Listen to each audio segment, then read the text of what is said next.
All right, you ready? That's not how the song goes. Yeah, I've been ready, dude. Whoa, Andrew. Whoa.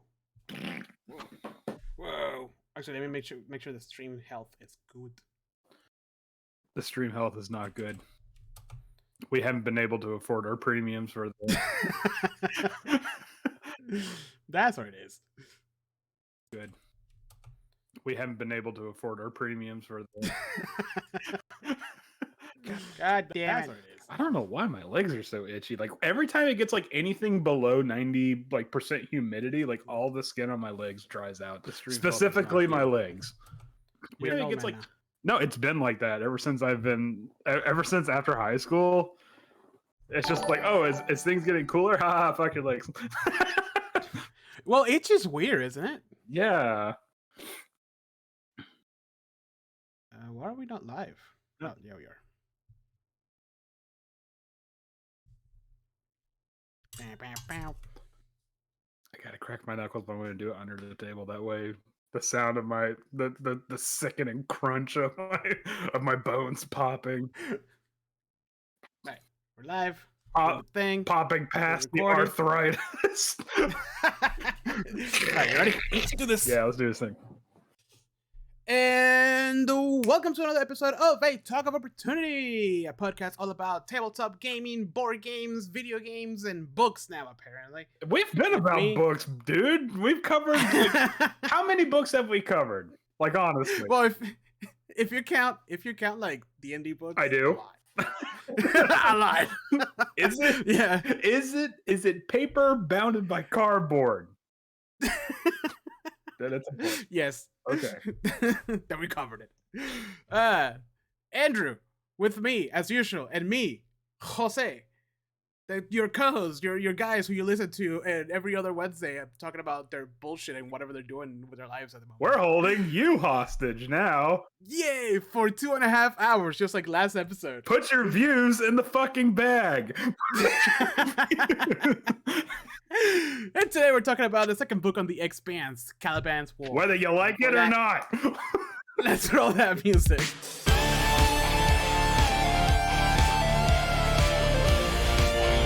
So after that brutal assault by the Orc warrior, the initiative now goes to you.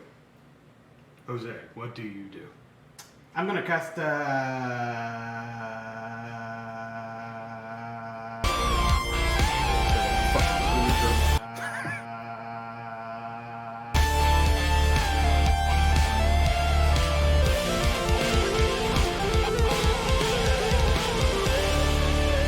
Alright, and we're back.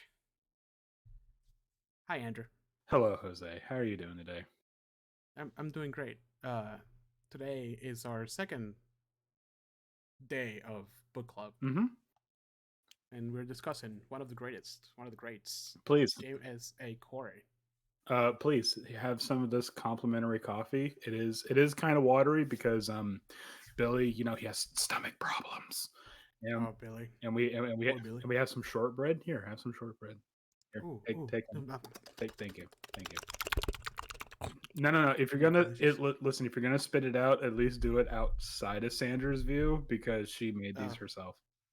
Here, I'll eat it again. The recipe is terrible. I get it, but please, it's very dry. Yeah, we're just. I actually brought my own drink today. She forgot to put the butter in the shortbread. All right, Andrew. What are you drinking today? All right. We get started with this long 3-episode special. So 3-hour special. No. Okay, first of all, we heard your complaints, people. I don't know if anyone complained, or if anyone even listened to the last episode. They all complained. This crap again. So because this is the future, we're talking about the future. And I know Holden likes to drink coffee, but I feel like he's the exception, not the rule. And also because I've been playing a lot of Death Stranding, I'm going to keep on keeping on with one of the high fat, high calories, pure sugar, none of this 0 calorie bull crap. I got myself a Monster Energy drink. Here we go. Oh, God. Oh, sweet Jesus, I missed you. It's been so long, you sweet prince. Oh, God. You're just as beautiful as the day I lost you. Hey, remember to take a picture for the website. I already did. Okay, good. This time around. I'm also not brewing anything today. I went down to my local Lodi market and got myself a canned peach oolong tea Ooh. by Poca. It's all pink. It is. I haven't had it before. I saw it and I'm like, ooh, oolong. One of my favorite teas. So let's see. I quite like oolong. Oh, that's good. See, like these drinks, this is supposed to be just like full sugar, regular, no like, sugar free or anything. But it's from Japan, I believe. Or China. I don't know. But like the amount of sugar that's in it is reasonable. It's 15 grams, which is still quite high, but it's still 15 grams. Any regular drink here that is not sugar free or whatever has like 43 grams. Let's see how much sugar this bad boy got. 54. 54. Holy shit. Yeah, let's do this thing. Alex, give me the juice. Turn on that thing. Oh shit. Oh yeah. I got some space lo-fi music for you guys today. So for our listeners at home. What's to stop me from thinking that the juice is like a mixture of like Rockstar Energy and Monster or some crap like that? It could probably it could be. That could be it. I mean, all right, Andrew. I mean the fact that like in the last book, James Holden's like, it's been 3 days. I've been propped up purely by amphetamines. I'm like, how are you not an addict? Yeah. In this future, okay, people don't get addicted to anything in the future. I guess so. Does the med bay come with like a detox thing or something? Like, it's funny because I'm 6 books in and it's still they haven't mentioned that at all. They have all their drugs. Oh yeah. But they don't like the fucking amphetamines like just right into the vein. There is so much talk about marijuana in these books. Yeah. but like it's, I think the only thing I could think of was the fact that because it has to be government issued because it's on all the spaceships, right? Like that. Right. And because it's like 1,000 or so years in the future, someone had to concoct a like, you cannot get addicted to this, or either that, or it's like very low. What's the word I'm looking for? Habit forming or something like that. Yeah. So, because otherwise everyone else would be like, "Hey man, let's go." I've been burning for 8 months and nothing but someone out in the battlefield like personally like actually shooting themselves so they can get high or some crap. Oh shit. Well, Andrew. Okay. Our last episode was a bit extreme. Yeah, it was. 2 hours and 20 minutes of talking passionately about something that we love. But does the audience? And the result was resounding no. From everyone. We actually lost viewers. We were negative. We heard all 3.5 of your complaints. One of them might have been a Russian sex bot. I'm not entirely sure, but But they managed to listen like an hour in and they complained. Anyways, yeah. So this time around, I think it's just best we just stick to the discussion and talk. I agree. And talk about the parts that were important to us instead of trying to be granular with the details. Yeah. To be fair, it was a good. We did it like we were setting up The Expanse, right? It was the first time we talked about The Expanse. So we got all that crap out of it. And then Andrew didn't shut up for the next 3 hours. But remember the time that Miller shot that guy in the kneecaps? Yeah, that was cool. Yes, it was great. I loved it. But today we're talking about the second book. Cibola. James S.A. Corey. Caliban's War, Andrew, not Cibola Burns. The fact that it begins with a C, it fucks with me. Cibola Burns is like what, like 2 books ahead. Yeah, you're thinking too far ahead. It's 2 books ahead. I've kind of blocked out Abaddon's Gate, just how fucking traumatic most of that book is. Yeah, I can't wait to discuss that one. Because it's just like, man, things can't possibly get any worse, and then they got worse. Yeah, no shit. So Andrew, this is the book that like told you I stopped halfway through because like I think I started reading Dune or I got burned out or something. I can't remember. And then a year later, I picked it back up, and everything came back. I really don't know how you got burnt out because this is this was actually, I feel like, a lighter read than a Leviathan's Wake, only because like It was. the ball was I think it was rolling. because I was reading Dune around the same time. Oh yeah, that'll do it. Dune burned me out. That'll Dune it. All right, so Caliban War. To be fair, Dune is one of those books. It's like if you're reading that, you are in like a monogamous relationship with that book. Like, do not even stray from the path. Yep, I agreed 100%. So, Caliban War. If the last one was a noir detective story, this is a political intrigue and espionage type stuff. Yeah. It was. We get. I mean, it was like noir mixed with like kind of not like generic, but pretty boilerplate sci-fi. With For what? Oh, the first one. Yeah, with like actual thought and mathematics behind it. But this one. Yes, we get introduced to a couple of cool characters like Bobbie and Avasarala, which is, if you watch the show, she gets introduced in the first season, which is kind of weird, but I get it because it's an amazing character. She's a great character. You can't deny she's not. She's amazing. No, and her actress nails it. She's so good. She's so good. So and then Bobbie's Bobbie. She was fine in the show. I think she could be a bit buffer. I think in the season I'm watching right now, she's better. But like in the book, she's supposed to be really tall, like Brianna Tarr. It doesn't help that the book makes Bobbie cartoonishly large. Like to the point that like she she's like 7 foot tall, like rippling muscle head to toe, and yet somehow still like the most attractive person in the room. like Holden actually has a moment where I'm like, do I fight this thing? Do I procreate with it? Like what is all happening here? And then Bobbie's like, you're trying to figure that out, aren't you? Don't worry, I get that reaction a lot. Yeah, it was great. But yeah, we get a glimpse into the machinations of the politics of the ring and the planets. So we have a book where one of the parts is all of Holden's crew is like swatting this place to save a kid, and yet the most intriguing parts is the political aspects of it. Like all of the political thrills, and like Avasarala dealing with like all this horse shit going on in the background manages to be like 3 times more entertaining than Holden going go as like the pink water people are storming to save this dude's daughter. Dude, yeah, listen, like I'm not like, I like good political, but the way they managed to write it in this one was so intriguing. I just couldn't stop reading. Even the boring parts, when she's in her office with Bobbie trying to figure it out, like, oh, you know, do we send information to this person? Do we, you know, Bobbie do this for me? Like all that stuff. I'm just like trying to.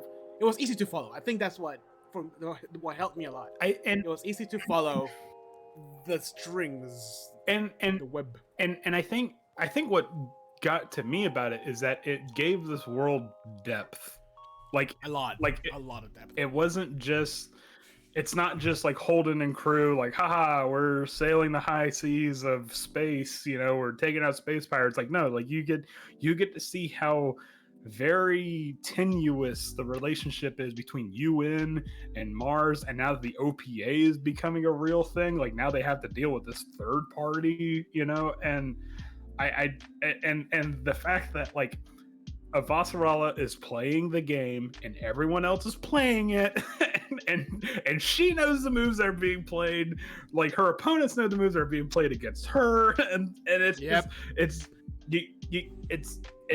you get whiffs of the feints within feints within feints of Dune, and I love it. yeah, it's great. It's so good. Also, I love how she's so foul-mouthed. Like, she's so great. The way she talks is fucking fantastic. It actually gets to a point where one character is like, I forget exactly who it was, like, oh, you must be really upset. You haven't cursed once this entire conversation. Yeah, dude, there's... Yeah. All right, well, that's spoiling the rest of the book. She's no. This is going to be spoiler-filled. If you haven't read this book, No, the rest of the books. Okay. Yeah. So yeah. Whoop. But before we get down the 2-hour lane of describing the whole freaking book like last time, let's put a stop there, and we have some questions that we actually got to answer. Yeah, we're actually gonna discuss the book. A book discussion. instead of just Andrew rambling on and Jose going for an hour. Yep, I like that. By the way, right. I like the fact that they brought back Anderson Dawes, at least in name only, at the end of Cibola Burns. I'm kind of hoping he has a bigger role in the future books, just because he was such a good foil for Miller in the few scenes that we see him in. Anyways, going back on. So, first question. Here we go. Compare and contrast James Holden and Christian Avasarala attitudes and approaches towards the conflict and the galaxy. How do they act as foils to one another? How do they influence each other's perspectives? Okay. Avasarala has it perfectly when she says James Holden is not an idiot, but he is a moron.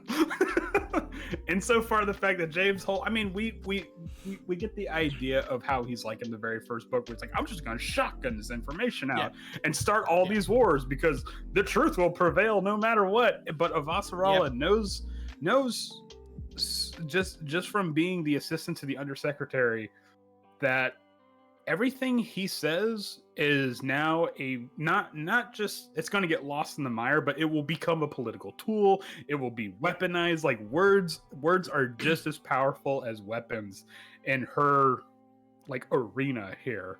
So it's and she, oh God, hold on, I'm losing my train of thought. You go. Well, I think one of the most important, like one of the best parts that kind of like resembles this is when they meet up later in the book, and she arrives in to save him, I guess you could say. And they have that conversation about what was it? Sending out. Oh, that's my train of thought too. Because it's like the first time that they sit down and actually get to talking about like how to handle things, and she tells them that like you can't just be saying things like spewing out the truth out there, because then you have Joel's mouth and everybody else kind of like rearranging that into their own conscript, which is what happened to Prax and his wife. Yep. And it with the message that he sent out. And it's to the point where she's like, every single word you say matters. Like if you give even the slightest bit like open to interpretation, they will use that. They will wiggle it. If you say something like, oh, this may be an OPA thing, they will wiggle into that may and burst it wide open and like turn it into their own thing. Yeah, I think it's also very, there's a moment, man, that part of the book I read it like almost a year ago. There's a moment where, because Avasarala at this point, you know, she's a very political, she's thinking 20 steps ahead. Yeah. She knows what everybody's like, oh, he's probably doing this, Marsh is probably doing this, Fred is probably doing this, you know, she's like going because she has to. Like, I know, but then she's in the ship with Holden and she sees him talking to Prax about her kid, about his kid, and then, you know, that's when the moment that it kind of clicks on her, when she sees him actually talking about, yes, we're gonna rescue her. Like everything he says, it's not, I think she understands that it's it's that part where it's like he's not an idiot, he's just a moron. Yeah, like because like he means it. He means that he's gonna rescue her. He means that they're gonna go to Io. He means that all of those little things, he truly believes it in his heart. Avasarala is 20 steps ahead in everybody's like machinations. He is way past that. Yeah, because he's just gonna cut right through everything in the middle. Like he doesn't care. Yeah, he doesn't see the red tape that Avasarala does, where it's like she's like, okay, I mean, to put it, if we had to put it like alignment terms, I would say at this point Holden is probably neutral good going toward chaotic good a bit. Chaotic, yeah. And Avasarala is pure lawful good. Yep. And she's like, no, there is a way we have to do these things because the last time you stuck your dick in this situation, you started 2 wars. And that's a quote too. That's not Andrew saying that. Yeah. Don't stick your dick in this situation. It's fucked enough as is. Which is like her catchphrase now, But yeah, so I think it's fun. I think it's fun to see that dynamic, especially once they meet up with the Razorback meets up with the whatchamacallit, with the Rocinante, because or as the Spanish say, Rocinante. You've been studying this, haven't you? I have. Because again, like, she's trying to move all these things, all these different layers, by manipulating people, by sending out messages, by doing all this, and Holden is just like, we're just gonna go there and fix the problem. And like Avasarala is holding her head in her hands because, like, Holden is, for better or for worse, just a knight in shining armor. Like I'm gonna go in there, me, Amos, and 2 guns, and we're gonna solve this problem. and she can just see the wake of legalities that are going to follow in Holden's path. You know. But she kind of gives in, and she's like. And she's just kind of like, okay, well, you do that. Meanwhile, I'm gonna try to unfuck as much as I can on the other side. And I think it also kind of speaks to her character. That's like, she has good intentions. Out of all the politicians, she is the best one, morality wise. But even then, she's like, oh wait, Prax, you have a daughter. Let's capitalize on this. And he's like, oh, I don't want to. Like, no, you don't fucking understand. And like, we have to use this. You are now part of a political movement, for whether you like it or not. So we have to do this. And that really rings out when she is, doing that, like, press, not a press release. What am I talking about? When she defends him? No, like the propaganda tape. You know? No, because is it? I'm trying to think, because Holden sent out way before they met with Avasarala the whole thing with, like, hey, essentially a GoFundMe for rescuing May. And then when they met with him, she was like, hey, yo, Prax is not a kid abuser, or, you know, like, defend him. Yeah, and then she ran a propaganda thing against his wife. Yeah, it was right. It was like a press junction or something like that, where it was like her talking to them, but there was no audio, and it was Naomi narrating. Undersecretary Assistant of Avasarala, they met with blah blah blah blah and stuff like that, and that was like one part of it was to as a defense against the mudslinging that the UN. That's against who? Against Prax. No, it wasn't. It was Jules Mao. It wasn't. Right? It was Jules Mao who did that. No, I know, but it was against Prax. Yeah, Jules Mao funded it, but it was against Prax because, like, now he started this whole big thing, and he was calling attention to the Ganymede incident now, and so naturally they have to muddy the waters. And what I really like about it, unfortunately, they didn't really explore the mudslinging part too terribly much. I kind of wish they did, but what I like about it is that Avasarala sees the accusation tape. It's just like, oh, perfect, they're afraid of this guy. That means whatever we're doing it right. That's what I'm saying. Like, I feel like she sees all through that and calls it out right away. It takes Holden, Naomi, and everybody else in normies a while, even Bobbie, like, it takes a while for them to catch up onto those things when she's not around. So that was a great moment where she, like, pointed out like that.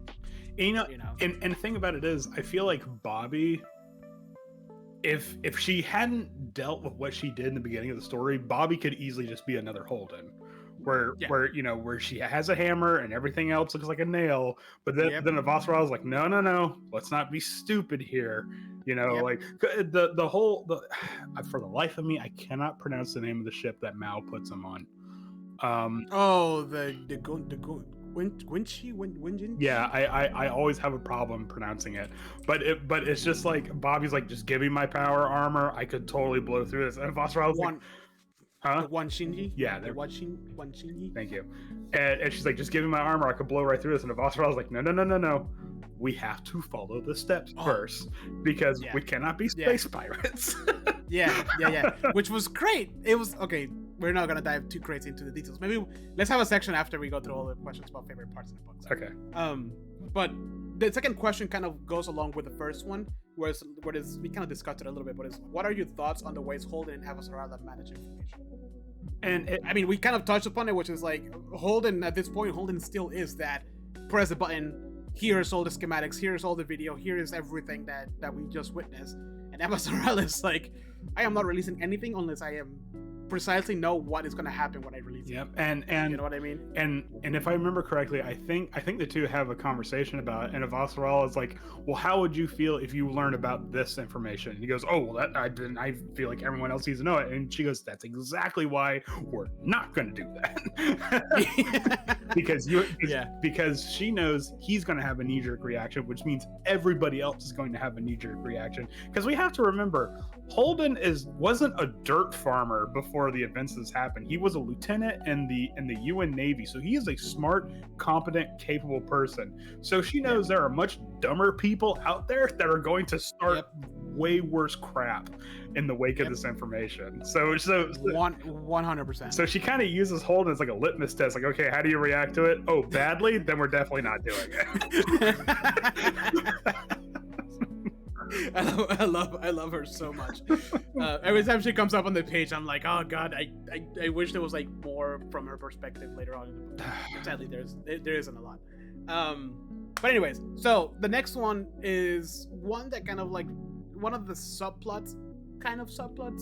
themes in the book is how does trauma and PTSD explored through the characters Bobbie and Prax? And I think I guess it didn't really click in my head until I read the question, where I'm like, oh yeah, they're both have a very traumatic situation happen at the very beginning of the books, and they took two very different paths. They did. Yeah, they both dealt with their own. They all dealt with their own trauma, in different ways. They did, but they also kind of didn't, because like the weird thing about it was that so the Ganymede incident, it affected Bobbie and Prax. I think Bobbie first and then Prax, if I remember correctly. But the weird But the weird thing is that they both kind of like they sort of shut off the rest of the world, and they both fall back on like their training, or in Prax's case, is education. That's exactly what I wrote down, because and they both also struggle with it, because Prax is not able, like, while in his mind he's always thinking about all these organisms and biospheres and whatever that his training gave him, they're not able to actually do anything about it, because there are circumstances that are not allowing him. In his case, the glass fell on them, so they were trying to survive. He was trying to find his daughter, so like there was not much he could do until later on. He starts, once Holden and the team gives him a bit of a break, then you can kind of see his brain clicking to do more solutions based on his training. Same with Bobbie. Her armor got taken away. I don't know if her rank got taken away, but like, she wasn't able to do anything that she was trained to do, which is just shoot and kill. They kind of like forced her on leave. Yeah, exactly.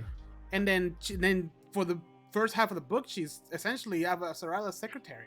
Yeah. And that is completely against her training. She doesn't know how to do this stuff. Mm-hmm. And she struggles with it a lot, because she's like, oh, I can just rip this door open. I could just kill this guy. Like, but she knows better, right? Like, and she internalizes a lot of that rage until one specific moment in the book when she gets her payback. And even for both of them, actually, it comes full circle. And even then, for Prax and Bobbie. And even then, like, that payback that Bobbie gets, like, I feel like that's even though like she had reasons to act like this, I feel like she still acted irrationally, because she literally unloaded onto this proto-molecule monster that was supposed to be a full ammo clip that was supposed to be for like everything that was in the base. So I'm like like a normal like rational human being doesn't just like unload a full clip into something that is clearly already dead, And what I love about that too, the whole section, was that they had like this whole plan, and the minute she sees the proto-molecule, she's like, all right guys, I'm out. You know, like I get it, but it's very interesting how two very different people, essentially a scientist and a big muscly warrior, dealt with this trauma, and it was cool to see it or hear it from their perspective, and as they work through it. And like the thing about it is that Bobbie just kind of shuts off.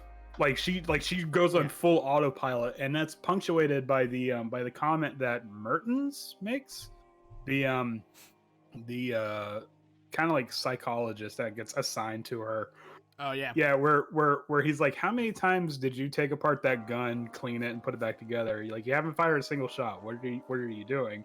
And she realizes this is like the fourth time today that she's taken apart her service her service gun. And so like she's not getting any sleep. She's barely eating and stuff like that. Meanwhile, like Prax can't eat because there's no food on Ganymede, and it gets to the point that it actually shuts down parts of his brain like against his will.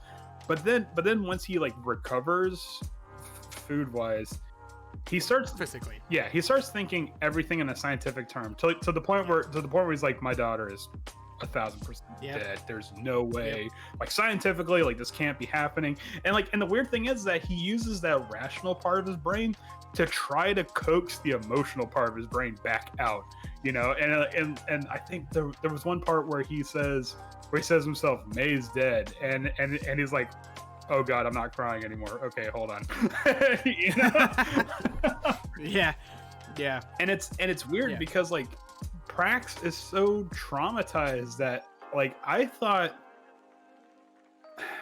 Prax was traumatized to the point that I felt like he had like I don't want to say like a disability, but I felt like it did actually shut down part of his brain, because the way he like interacts with people is very awkward, and like he doesn't talk that much, but then when he does act, it's like this bombastic, like, hey, you're putting everybody in danger, dude.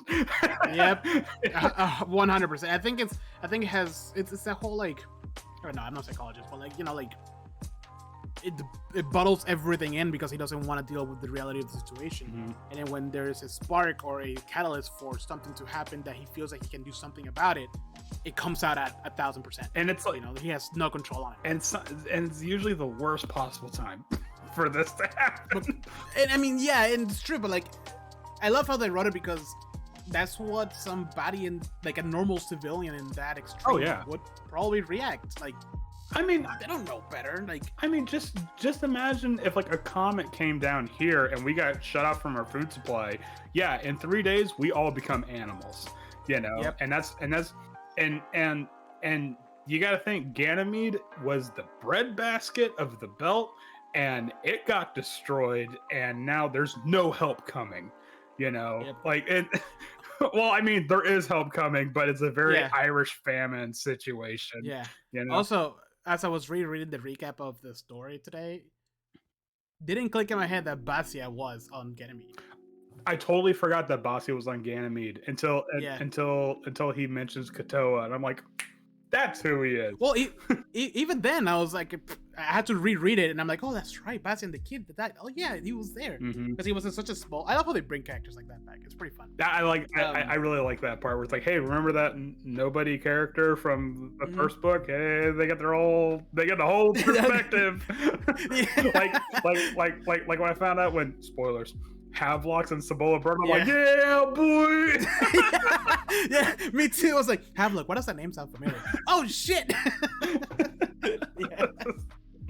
Yeah, that was great. But all right. But hold on, one last caveat, because I know the question talks about trauma between Prax and Bobbie, but the thing about it is that trauma is a running theme because all the perspective characters have dealt with trauma, you know, and like Holden is very much not dealing with the trauma he went through. I mean to the point where you and soldiers like, Holden, you need to come with me. He's like, no, I fucking don't. And I'm like, the Holden from the beginning of Leviathan's Wake would be like, well, boys, looks like we've been caught, you know. And this is like a weird, like almost deranged Holden, very Miller like. Yeah, just shoot first, maybe ask questions if they're alive later, Maybe. you know. Yeah. And even then, like Avasarala is also dealing with trauma too, because the whole incident with her son dying in a skiing accident, if I remember correctly, I think that's where she says her husband came up with the term that she's wearing the mask now, because like she can't show this emotional vulnerability in her job, so she has to like push it all down. Present. Yep. You know, so Yep. so it's like it's weird, like on a spectrum, like everyone is dealing with their own trauma, and it obviously molds them and shapes them to who they are now, because you don't come out of something like that totally okay. Yeah. You know. Yeah. Also, the actor who played Prax is Prax. Like they did a great job with Prax. Really? Who's Yeah. I like to point out that whenever there's a good actor, and I'm like, oh yeah, that's Prax how I imagine him. Like if it was good. Like they did him well. So I appreciate it. I'll have to look it up, because maybe not. Because I'm never fair to showrunners. Be like, that's not who I would have to have Prax. I'd have somebody that would blow out the budget of the show to have. Oh well.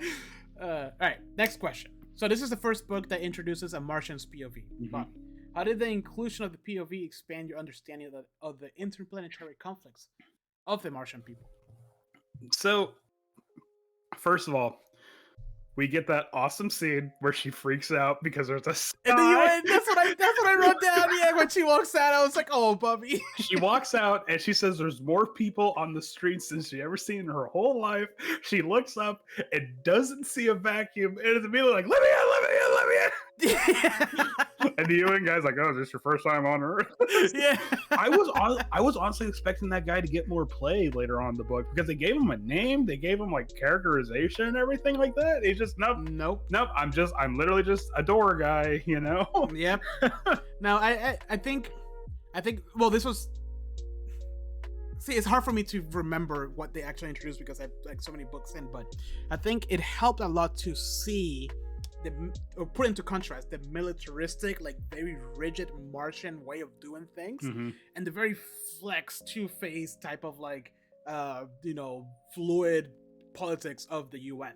Well, it's like these guys are very relaxed, they're very content, they're very like, oh my god, whatever, air, who cares? And then you have the Martians who are like, we're united, we're like, it's very interesting. And seeing Bobbie go from one side to the other and back, it's interesting because you hear her thought process, or you read her thought process of her kind of like putting things into perspective, like, this is how Martians, this is how we do it. I can't believe this guy's, because at first she's very bitter. She's very like judging every UN person, and then eventually, slowly but surely, she's kind of like, okay, I get it. Well, it's like it's interesting because, one, you're right. It does seem like the Martian Confederate, or not the Confederate, Congressional Republic is united. Like they or at least so it seems. Like we haven't really delved into, we haven't gotten a perspective on the Martian at politics. her level. Like she's a Marine. At her level is the most unified government. Yeah, and because like the Martian population's like only like a couple million or something like that, whereas we're dealing with 60 billion people on Earth or some crap like that. Anyways, so yeah, and she goes to Earth, and I think she says she's never even seen a skyscraper before, and it's so weird seeing like buildings on top of buildings and whatnot. But then so she and I think it's because she gets a perspective straight from the best possible view to see that the UN's government is kind of fractured off into these like fraternities and like alliances behind alliances and feints within feints within feints, whereas I'm pretty sure if we had an Avasarala comparison to the Martian government, it would probably be almost the exact same. I really do doubt that all of Mars is united behind a single front, but they're doing a very... Hey Wayne, thank you for liking the stream. Sorry. Hey Wayne, but they're doing a very good job of if that's the Wayne I'm thinking of. How you doing, man? But they're doing a very good job of like staying like, or at least keeping the appearance of unification. Whereas, you know, when she goes to the UN, it's funny. The first thing she thinks of is everybody's on welfare. Like, it's such a propaganda, like oh, everybody in the UN is lazy and they're on welfare and stuff like that. And then she goes to a coffee house and starts talking to this girl that's literally working her way through college, and she goes, well, don't you guys just get money? Doesn't the government just give it? Like, no, we get food and healthcare, but we don't get money, you know? Right. And she's like, shit. yeah. It's like being confronted by like, oh, this is you're right. Like pure propaganda, and then you get there, and you're like, oh wait, the situation. Oh, hold on. It's like when you go to Japan and there's no subtitles. Who would have thought? What? Yeah, but I mean, but then she starts to realize, oh crap, that actually was just propaganda. Like, but weirdly, like she had this very rigid view of the civilian life, but she has a very sympathetic view for the soldiers of the UN and stuff like that. Like, I think it's when she's taking Mao's ship. I still can't pronounce it. Is it ignorance or racism that I can't pronounce it? Is it both? It's ignorance. But even then, she's like, no, I'm not going to kill these guys. They're literally just doing their job. You know, like these are not bad people. They just work for a bad person. So it's this weird like sympathy towards like the person you're fighting, but then like this like weird hostility towards the normal civilian people. And it's just like you can kind of see the moments where the propaganda got to her and versus where experiences showed her that, hey, things are different, obviously. Okay. All right, next question. How does Prax give us a new perspective on the crew of the Russian Admirals? So I actually Amos is fucking scary. Yeah. Well, I think for me it was more like later on when he's on it, like we get to see it from we do get to see it from a third person outside perspective of like they're very united. They're a family. They're a big old family, yeah. And it's a lot of fun. It's very touchy, and I'm just like, oh, okay. And it's not. I knew that, but it's really nice to see it from this perspective. And it's not the first time that we get someone on the Rocinante that says something to the effect of they said one thing, but they meant a whole slew of information just by, you know, body language and stuff like that. So yeah, like for better or for worse, the Rocinante is a family that is extremely competent at everything they do. Yep. Because I had this conversation with you before, but I'm like, I have to constantly remind myself that these guys are astronauts from the future that are taking on extra work. So like they all have to be like geniuses of some kind. Like I know the Rocinante like it updates the HUD so that way their EVA suits can do the trajectories and stuff like that. But like still you have to like navigate that crap. You know? Yeah, for sure. All right. How is family explored through Eva Sarala's relationship with her husband, her children, and her grandchildren? And we kind of touched on this a little bit earlier. Mm-hmm. I think what's really endearing is that the Avasarala that we get with her family is almost the complete opposite of the Avasarala we get in the office, to the point where she has to stop herself from cursing, you know. Mm-hmm. And every time she does curse, she like looks around to make sure her grandkids didn't hear it. Yeah. And it's so funny because it's like we have this weird like Batman Bruce Wayne situation. Like, which one's the real Avasarala? Is the one behind the desk the real one, or the one in front of her kids that were like, which one is the actual mask, you know? Well, you say that, but I think they're the same. To me, they're the same. Like, they're very much the same person. It's just in order for her to care for others at the office, she has to be that. Oh yeah, she has to be, you know, that cursing all the time type, like menacing person. But she's doing it, like you said earlier, she's doing it because her moral compass is telling her to do the right thing. Mm-hmm. Well, I mean, she's smart enough to know that if she shows any sort of vulnerability, it's blood in the water. She will get chewed up and spit out so quick by the government machine. But it's just, I just like the fact that she tries her best not to bring her homework with her. You know, like when she's at home, she's working in the garden, or no, she's not working in the garden. She's helping her husband work in the garden. Yep. You know? She's grandma, she's caring, she's, you know. Yeah, you know, like sweet. We have Krishna Vasarala, you know, assistant to the undersecretary, and then we got Gam Gam. Two sides of the same coin. Yeah, it's just a very like heartwarming thing to see. Oh, she's not just a callous, you know, cursing person. Yeah, politician. Yeah. You know. Yeah, it's fun. All right, what are your thoughts on Holden's sense of morality, and how has it changed since book 1? How does it change over the course? So I wrote down that it was essentially a little bit of a roller coaster, because early on you have that very much like knight in shiny armor, like, I'm gonna do the right thing, we don't kill anybody, we're gonna I'm very scared to even hold a gun, you know, like. And then towards the end of book 1 and the beginning of this one, like, he's like witnessed some crazy ass shit. He's seen how the politics can transform people. He knows that sometimes the best answer is to shoot somebody in the face, like Miller did, for as much as he hates it. Yeah. You know? So when you first see him here, and it doesn't quite start like that right away. Like, yeah, he's a bit more ruthless, a bit more, you know, militaristic, I guess you could say, a little more callous.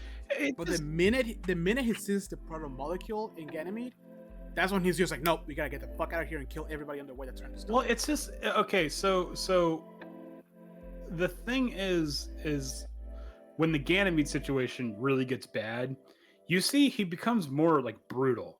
He's just like, no, anything that points a gun at us is obviously standing away, just mow him down. Yep. Whereas I feel like Leviathan Wake, Holden would be like, okay, hold on, let's talk this thing out. You know, so he learned from Miller. Sometimes it's better just to shoot your way out, but then that starts to become the answer for all of his questions, everything. You know, and then and you can tell he's not holding it together while he's with the Pinkwater people. Which, by the way, I love the fact that there's just mercenaries that's just like, hey, we're here to stop you. I'll pay you more. Okay, fuck it. Yeah. Anyways, I know that was awesome. I really hope they come back in the future, because I'm like, oh, this guy's named Wendell and this girl gets a name. All these other mooks are unnamed. They are fucking dead.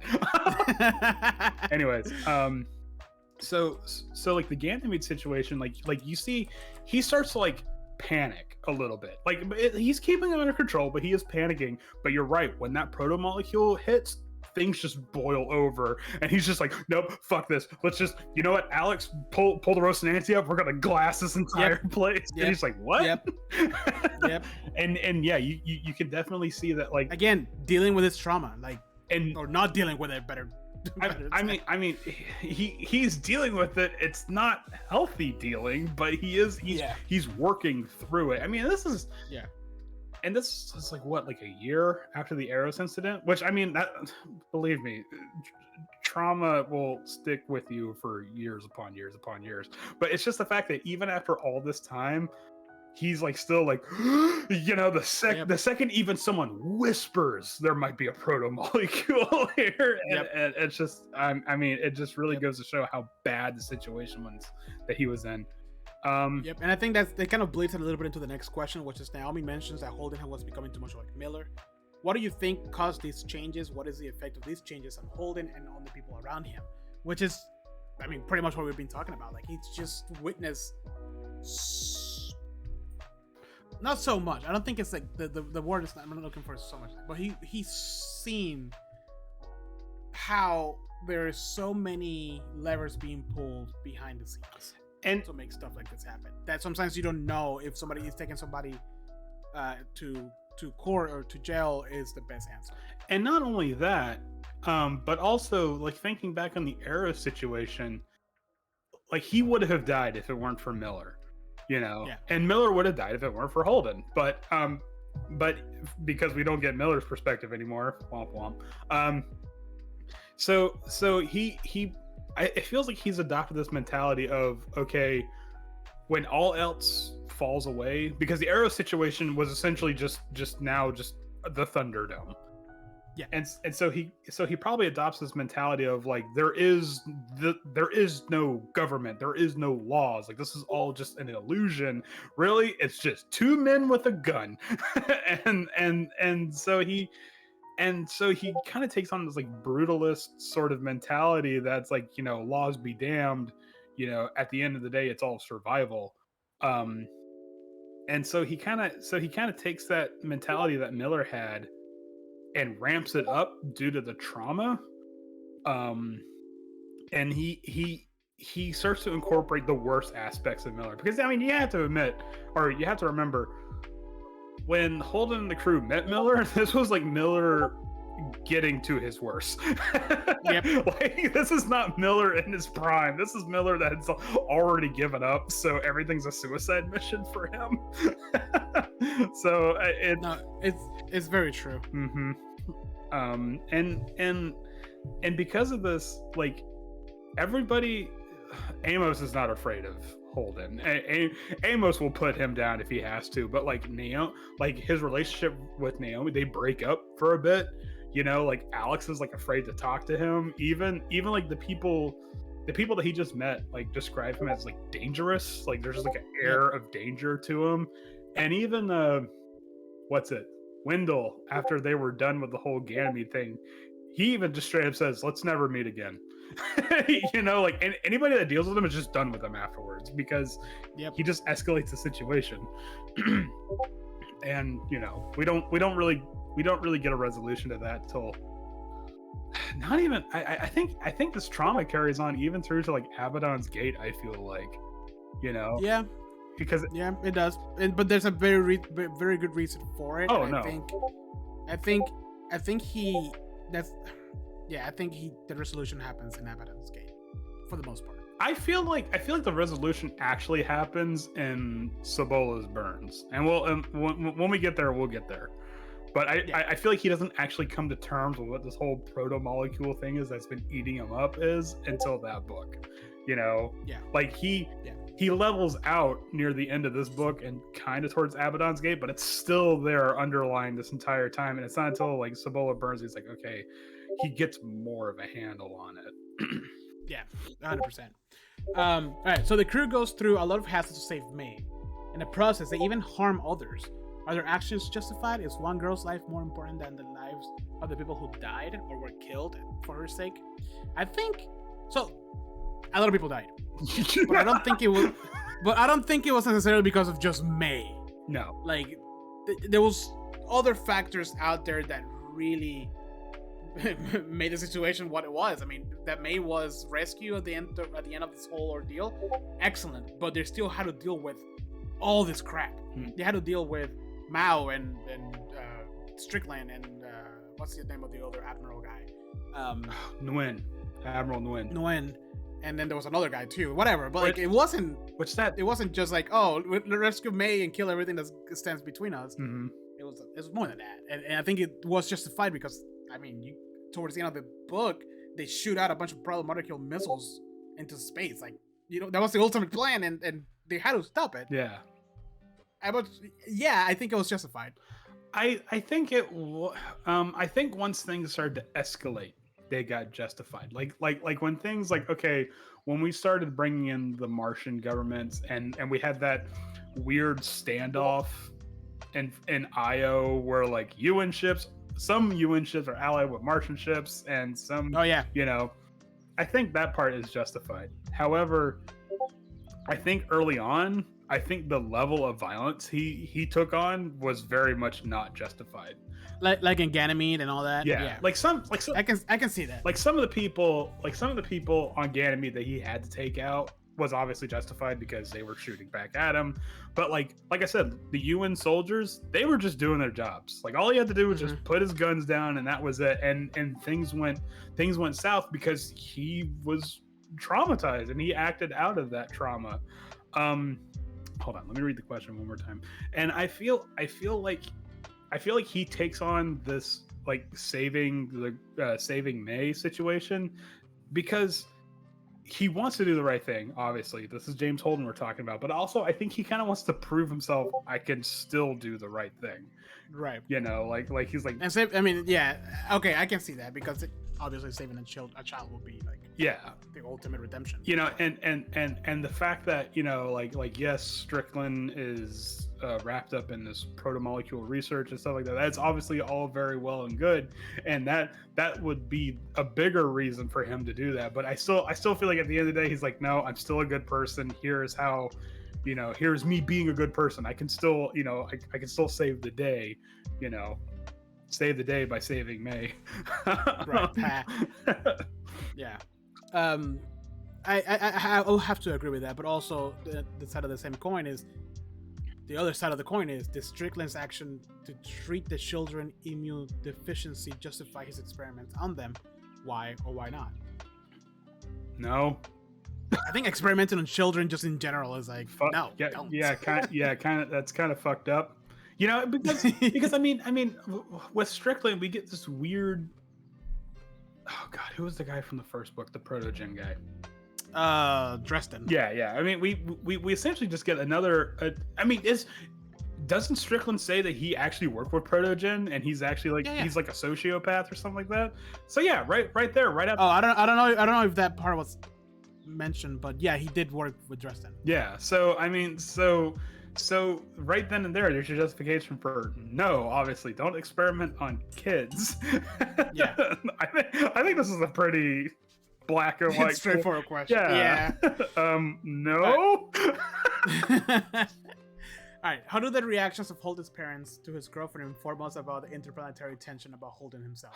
So when I read that part on the book, I thought it was funny. I thought it was more of like, I didn't think it as necessarily as like super racist. Maybe I just read it like the way, like, you know, I don't know. But it felt more like, oh, you know, guys from Montana go to New York and see a bunch of gay people kissing in the park, and then they get uncomfortable. Yeah. You know what I mean? Like, it's just more of like, they're not. I don't think it was necessarily racism. I think it was more they haven't been exposed to it. So they don't know. But I think what that also shows to me is that Holden's parents are open to ideas of like romance and whatnot because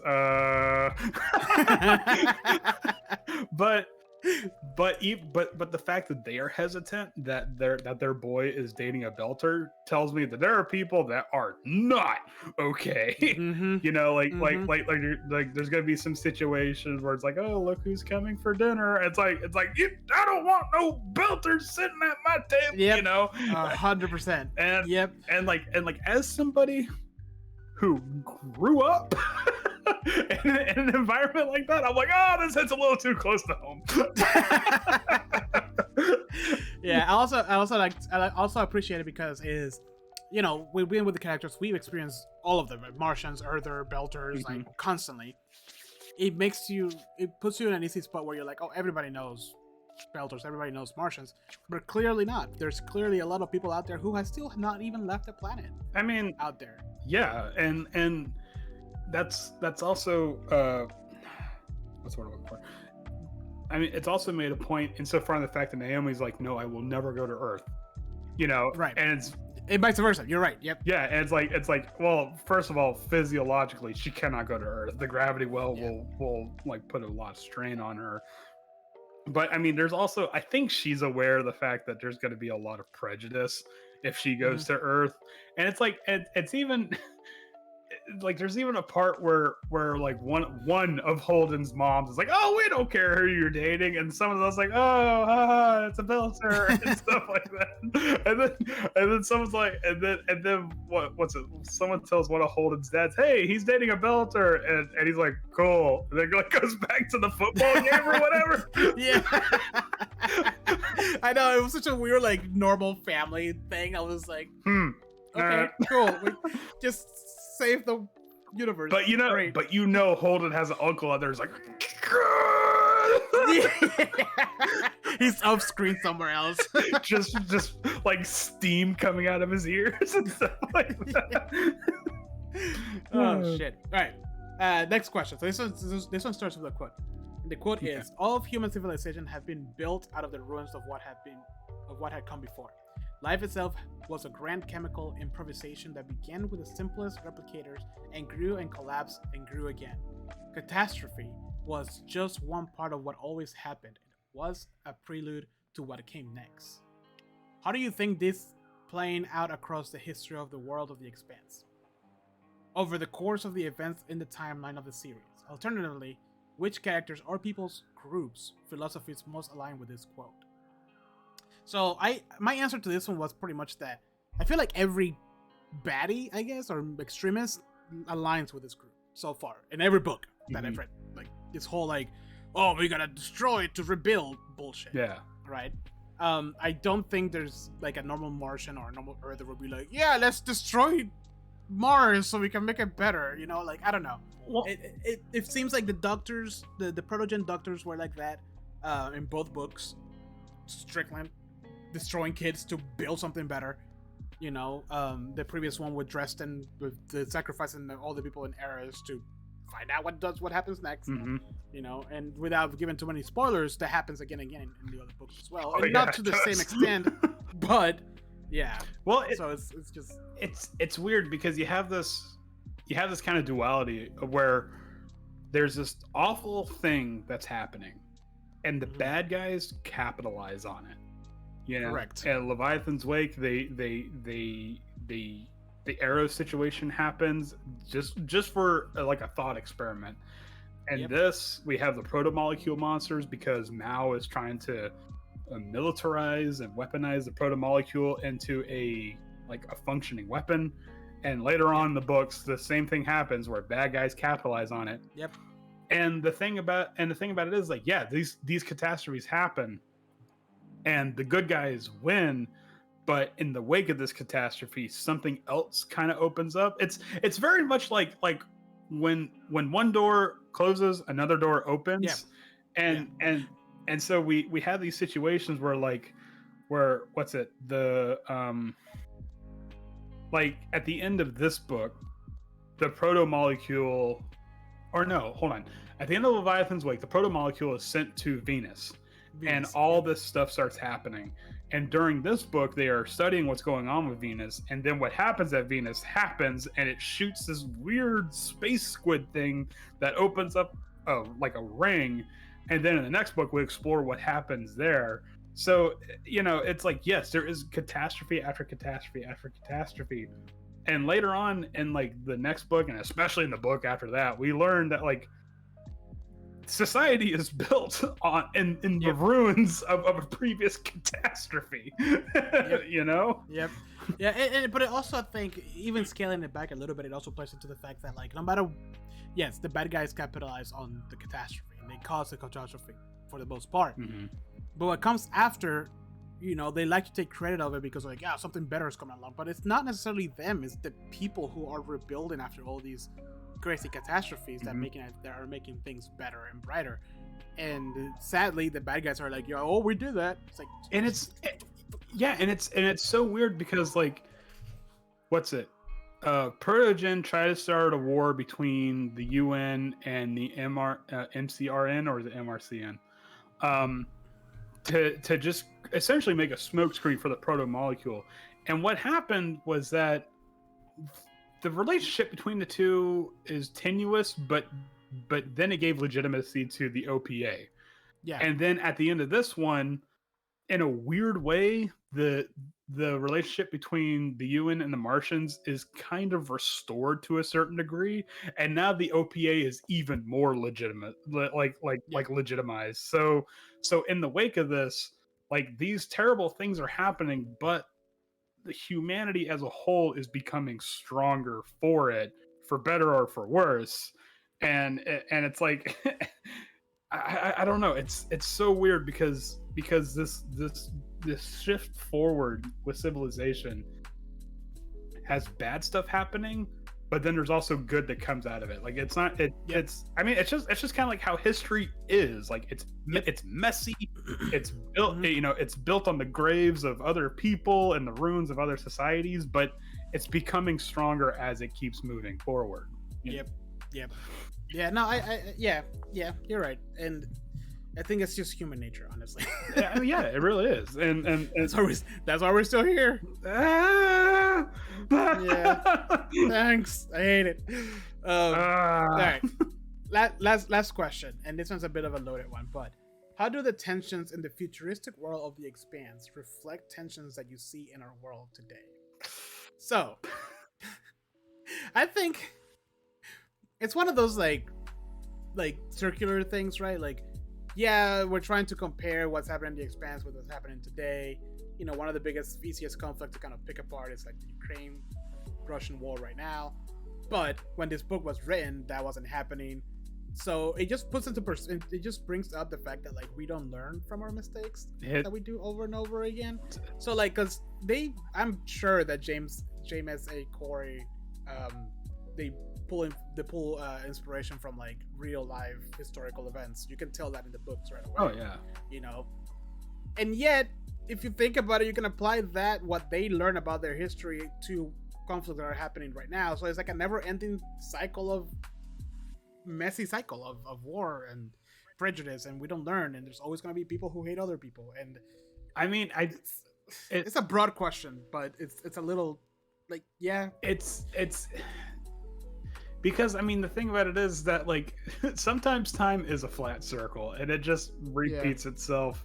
You know, like 1,000 years ago we had us versus them, and now it's still us versus them, and then in the future now it's us versus the Belters, and that mentality really takes off in the later books. You know, and it's you know, there's always it just kind of rings true that like even in the UN of the future, where it's like I wouldn't say it's a utopia, but it's getting there. You know, like there is healthcare. Whoa, you could tell, for everyone. You could tell it's a work of fiction because there's healthcare. but everyone that can't have a job is at least on like basic, you know, stuff like that.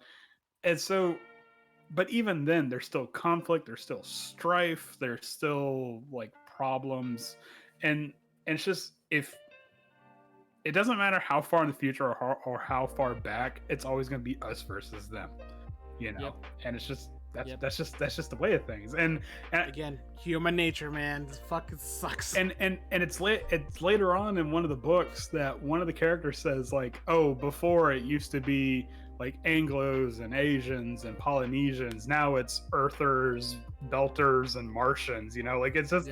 It's like the names have changed, but the game remains the same. You know? 100%. Yeah. So, well, that was all the questions we had to discuss. Wait, what about my question, motherfucker? One hour. What question? In the document. I put a question down for you. Oh, I didn't see it, and I copy and pasted. Oh, wow. Oh, well, this is good. I'll answer on the spot. What is it? Okay, so aside from Holden, the perspectives we have in this story are those of a UN politician, a Martian Marine, and a Belter scientist. How do you feel these perspectives, along with their respective careers, are significant, and in what way? Well, I mean, that's an easy answer. It just comes down to it's showing you the struggles that everybody's trying to solve for, right? Because we have the UN. The UN politician, which gives you the UN Earth, plus the very high level like red tape, bureaucratic bullshit that he's trying to solve and kind of like navigate through. Then you have a Martian Marine who gives you the perspective of kind of like midway through red tape, bureaucratic, and like an actual like legit person, and the strength and weaknesses that comes with that. And then the Belter scientist, who is just the most civilian person out there you can think of, because even our heroes are quote-unquote pirate hunters. That puts them above the cut from everybody else. And then you have Prax, who is just kind of like, oh, I know, I'm very smart at biology. And right now I'm traveling with freaking James Holden, you know what I mean? Like, I guess he just puts us, the regular average Joe 9-to-5 job guy, in his shoes to kind of like take in the story from that perspective. and then we have, you know, like we have a killer, the Marine. We have a scientist, quote unquote, almost a healer or provider, which is Prax, and then a UN politician who is kind of like a leader that can navigate very intricate legal systems, like if it was her job, which it is. And I think it just brings it all together nicely to kind of see that not every time you cannot just walk through life killing things, or avoiding things, or just looking at the bigger picture or the bureaucratic bullshit of politics. You have to kind of take all those perspectives and drive through whatever chaos is happening at that moment. Right. Does that make sense? No, it makes perfect. Because like it can't be just it can't be just a single person doing it. Like when they all come together in that ship, that was the moment that like resolution started happening. And I think it was pretty cool to see that. And if you don't mind me answering my own question, the reason, I mean, well, I do mind. Let's move on. Okay. Well, no, I mean, the reason why I posited it in the first place was that because I think it's interesting that we get those perspectives, because it gives us perspectives on what each of the three, like Martians, Earth, OPA, of what each area is like best at, you know, like because like UN is a mire of is like a mire of politics, you know. They admittedly do not have the best navy, and like their science, I imagine their science is obviously good because they got to Mars, but it's not as good as like the OPA or the Belters science, who live in an environment that is just science everywhere you go. Like there's a vacuum, you know. So like you have a Vasarala whose strength is dealing with the politics and moving the chess pieces around and, you know, calling in favors and whatnot. And then you have Bobbie, who as a Marine embodies the best part, like the strongest aspect of Mars, and so far in the fact that they have the military power, you know, because they are described as having a smaller but much better navy than Earth. So and when you pit her against what's the name of the ship? Mao's ship? Oh, the Winchi? Yeah. Dang it, now I can't even say it. But when Mouse ship. but like the fact that all it took was just her and her power suit, no guns, no nothing, and she took a ship pretty much single-handedly. You know, it kind of shows like the military strength of the Martians, and we get further tastes of that in the future, and it's awesome. But then we have Prax, who is just pure science. Like we said before, the trauma makes him become even more scientific, and so he starts to understand that, like, he essentially breaks down why they're even making this proto-molecule thing in the first place and how to dispatch of it, because his scientific knowledge is just that vast. And so what I think it encompasses is that if we united all three of them, the Belters, the Earthers, and the Martians, like, humanity would be actually unstoppable, because we see what happens when you get an Earther politician, a Martian Marine, and a Belter scientist on the same ship with James Holden, and it's just, they essentially stop everything in the solar system.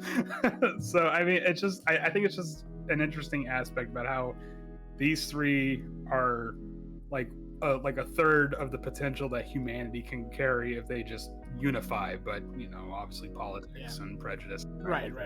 So yeah. By the way, the ship, the one Gene, translates to the one who perceives the sounds of the world. Cool. Now you know. I also like the fact that ship is impossible to go, I think, above half a G, because like, oh, no. Why would we make ourselves uncomfortable with travel? Like, no. Yeah. just go to the casino that we have on the 14th floor. Yeah, it's pure luxury. And Bobbie hates it. All right. So we answered all the questions, Andrew. Now let's do a little section about your favorite parts of the book. You'll pick one, I'll pick another. You pick one, I'll pick another. Okay. Ready? Okay. So the book starts off on. Okay. No, Andrew. I'm gonna text Teresa to come in with a water spray bottle. Just 3 hours later. I think one of my favorite parts of the book is obviously Bobbie taking the Jiangxi. Okay, that was my first pick too. Okay. That was such a badass moment. Yeah. Because I mean, it's okay. So it's not the actual taking of the ship is cool in of itself, but it's like how we got there. You know, Avasarala is doing this thing. She's like, okay, I guess we got to go to Ganymede now. Let's all get on the ship. Bobbie, shut up. You just enjoy yourself. Enjoy the luxury, damn it. Yeah. and then it's about, I think, like a third of the way there, they realize, oh no, we have been taken hostage. And Bobbie's like, all right, that's it, we're taking the ship. And Vasarala's like, no, there's a way we have to do this. And so this entire time, like, Bobbie's like chomping at the bit, like, just give me my power armor, we can do this, you know? And Vasarala's like, no, hold on, just gotta play the game. And then when it gets to the point where the captain's like, oh, sorry, we can't have you send any signals out, yada yada, because such and such. Vasarala's like, all right, Bobbie, go get him. yeah, dude, it was, that whole sequence was just so badass. And then she gets to the whatchamacallit, she gets to the where the captain is, what is it called, the bridge. Yeah. And they're just like, nope, we're out. Yeah, just the ship is yours. What? You know? Yeah, what do you want? And she didn't fire a single shot. She literally just like her way to the ship, because that also shows that, like, she knows, wait a minute, they can't punch through the ship's armor, which means they can't punch through my armor, which means I'm basically invincible. Yep. So I just have to get there. Which kind of surprises me. Like, wait, you mean to tell me nobody inspected like the luggage that they were? Well, they bringing did. on? It was supposed to be for evidence. They didn't know it was functional. Oh, okay. Yeah, it was very clear it was her armor. It was for evidence for this whole thing that was being happening. Right, because she has video of the incident that happened on Ganymede. Okay, all right, that makes sense. Yeah. I think another cool part would probably have to be, well, I mean, I don't want to say cool because, oh man, it's really neat, but like we get a little bit of Amos's backstory, just a tiny hint of Amos's backstory, and like what you read between the lines is, oh, so this kind of justifies why he is such a like violent, brutal person, because we learned that like Amos might or might not be like the product of like a prostitution ring or something like that, and so him living in, what was it, Detroit or something? Baltimore. Yeah, him living in Baltimore was obviously not a good place to be, which is why he was totally okay being on the other side of the solar system with the Pure and Clean Company, you know. But then obviously the streets he grew up in were not kind to him, because like Holden much later on says, well, I know Amos ain't dead because everyone else is alive. So. Yeah, I think one of my favorite ones was when they meet the pink water people, and they're like have that little stand up, and then they're like, you know, how much I'm paying you, and then, you know, like, oh, you know, and then, okay, you're part of my crew now, whatever, we'll get you out of here. Yeah. But then my most favorite part of the whole fucking book, because you go all the way to the end and things start winding down, and Holden is with Naomi, and she's, you know, they're all like, oh, he's taking like a drink from the fridge, then all of a sudden a blue glowing light appears behind him, and the last line of the fucking book is, Detective Miller was standing at the doorway and said something along the lines of, you know, we gotta talk. I was like, what? just close the fridge. Just yeah.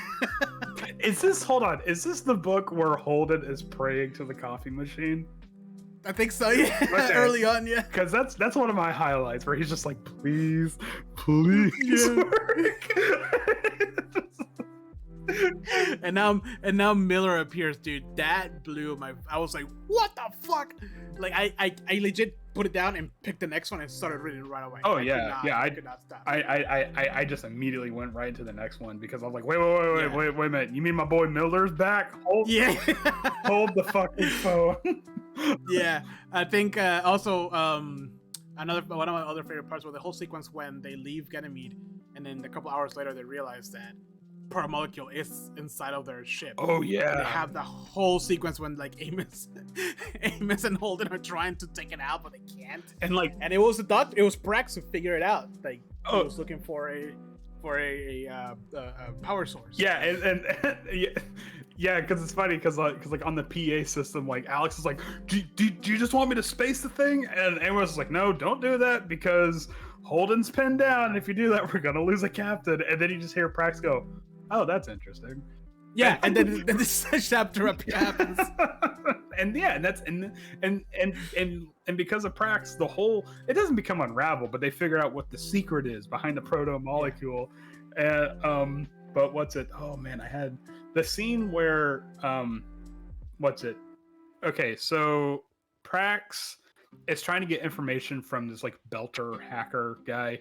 Oh yeah. Yeah, and he's like he wants chicken. Yeah, it's like Let's kid. yeah. He at first he's like, oh, bring me a salad and I'll show you some information. He goes, okay, and he gathered up whatever he could to make a salad, and he goes, now I want a whole roast chicken, and Prax is like, well, there's nothing I can do. I'm weak from starvation. He's like, and he just happens to run into Holden and co. And Amos is like, all right, here's your chicken. He goes, well, I want more chicken. Bam! Like smacks him with the can of chicken. He's like, you want more chicken now, motherfucker? How about you give this guy some information? Don't welch on the fucking bed. He beat the shit out of him too. He wasn't once. And the kid's like, all right, let me get that information you asked for.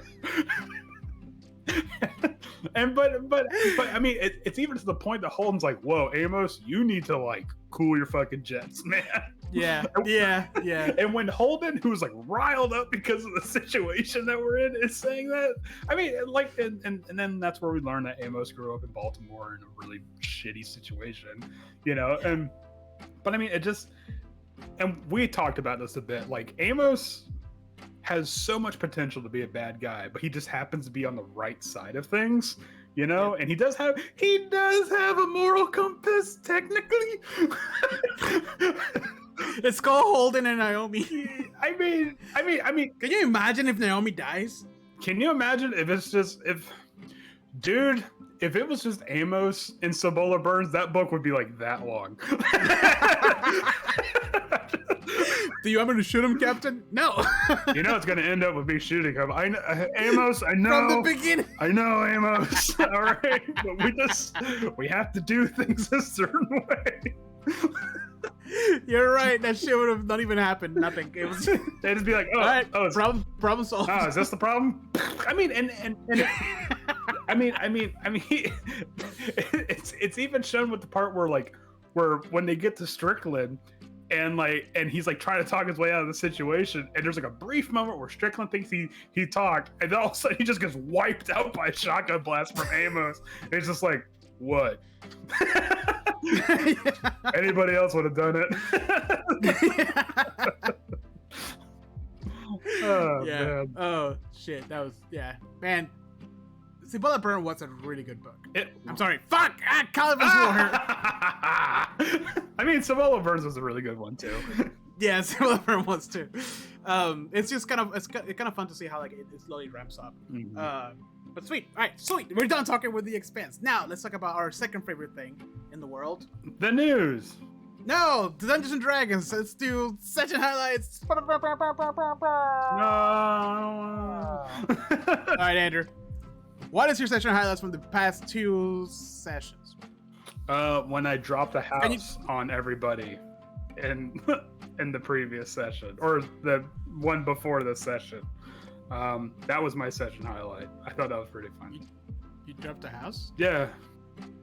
There's a big ass anvil. that was the size of a house. Oh yeah. Everyone got a taste of it. No. Okay. My favorite part was Octavio peed on the wrote his name with P on the snow.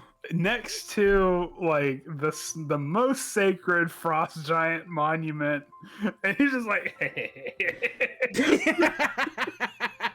pretty much. No, actually, what's it? Okay, so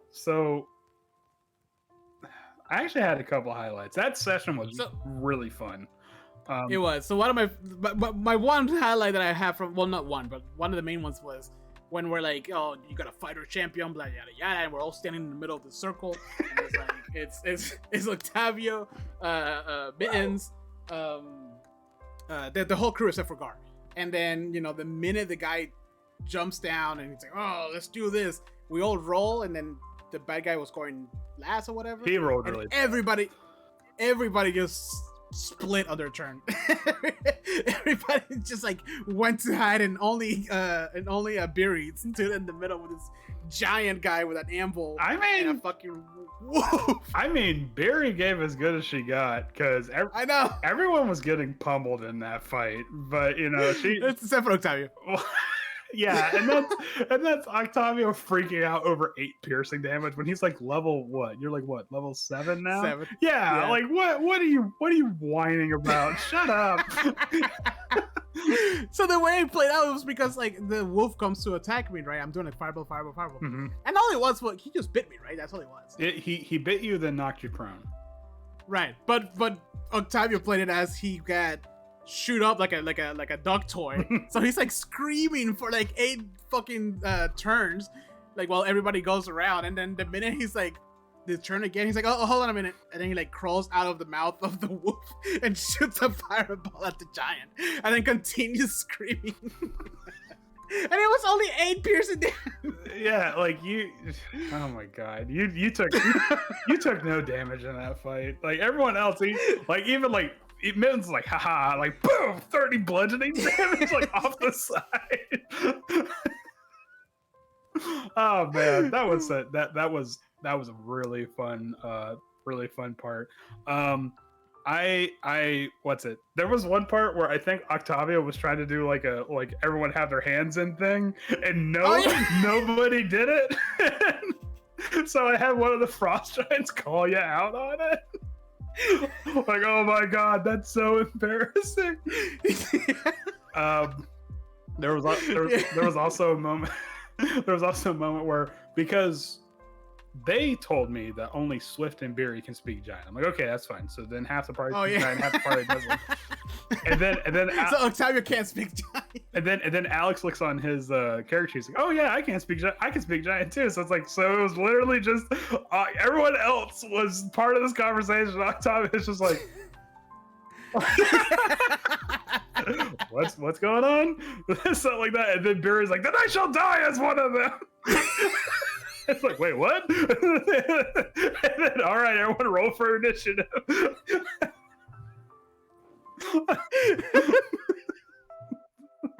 Octavio had no idea what was things developed so quickly as they were talking to the giants. Oh man. Yeah, that was good. What was the last session? The last session was essentially you guys just climbing the spine of the world to get to the Wormdoom Crag. Right. My favorite part about it was when the fucking AC tech showed up at 9 o'clock at night. Jesus Christ. No, that's not my favorite part. I would honestly have to say probably my favorite part was when you guys came across some of the Sky Tower Goliaths, and they were participating in some stupid Goliath game, and everyone's sneaking past, and they're just like, oh, like shrub tug, and everyone just starts being like, oh, don't tug your shrub too much, you'll go blind. And then I was gonna cast magical darkness. Oh god, the elders were right. Oh shit! Yeah. Didn't we get in a fight? You did get in a fight. You got in a fight with some members of the bear tribe that had Chardolin embedded in their skin. That's right. Mm-hmm. And I'm like making skull candies to give a haste to Beery in your face. Like, oh no. I was like, I cast haste. yeah. And Andrew was like, oh god. All right, well, this fight's done. Let's just- You're like, no, because Despite the fact that they have no magical casting, no spell casting properties whatsoever, they counter spell your haste. Oh, man. shit. Yeah, that was a fun 2 sessions. And then we talked about, and while you were gone because your AC guy come up, we were talking about Steven Seagal for like a whole 30 minutes. And I came back and the chat was just filled with Steven Seagal gifs. I'm like, what did I miss? What happened? That's what happens when you go check your air conditioning. You talk about Steven Seagal? Yeah. Why not? Oh man. That's that was good. That's the last time I'll schedule an AC thing on Wednesday. That was nuts. He was supposed to be there like a what? Like 4? At 11 in the morning, he was supposed to be there. He was supposed to be there at 11 in the morning. It's like, oh, due to unforeseen circumstances, he'll have to show up just slightly outside of the time bracket. We're like, okay, well then he'll probably show up at like slightly. Like at like 4:30 or something. 9 o'clock rolls around. I get a text from this guy. Hey, is it too late to come check your AC? I'm like, wow. I'm like, no, I guess not. I've already paid for it. So yeah, get your ass over here. Whatever. Well, and so because of that, like I felt, I don't know. That unfortunately kind of distracted me last session. So yeah, but I mean, it was still fun though. I know. So yeah. You have anything else? Nope. That's it. That's all I got. Sweet. Well, if you guys enjoyed what you listened to today, please make sure to leave us a review on whatever platform you're listening to us in. Also, make sure to come check us out on Wednesdays. We play Dungeons and Dragons live on Twitch. Mm-hmm. Right now we're going through Rime of the Frostmaiden, and it is a hoot and a half, as you can tell by our. It's a hoot and a half, and we've been at it for a year and a half. For a year and a half, as you can tell by our session highlights. It's always a lot of fun, especially when you guys are in chat. But with that, please read The Expanse. It is phenomenal and an easy read too, even though it's a lot of pages. Despite the fact each book is like 600 pages? Yeah, about 500 to 600 pages. It does not feel that way. It does not feel, not even a little bit. It doesn't feel stodgy. It doesn't feel like a dense read. It just the pages just keep they practically turn themselves. yeah. Like, I think I'm at half a minute per page. Mm-hmm. According to my stats. Yeah. But yeah, it's a lot of fun. Read them. They're all great so far. I mean, I'm 6 books in, and I stopped last night, and the only reason I didn't start reading the next book is because we're going to record this episode, and I wanted to. Yeah. Obviously, realign myself with Cibola Burns. Damn it, Caliban. now I'm doing Let's just talk about Cibola's Burns. Let's just skip Abaddon's Gate. Gate. Anyways. Let's just skip Abaddon's Gate. Okay, some shit happens. Anyways. Yeah. Abaddon's Gate summed up in 3 words. Some shit happens. Some shit happened. I rank something. I don't know. But yeah, thank you guys for listening to us. Make sure you have a wonderful rest of your week. And as always, keep on gaming. Bye.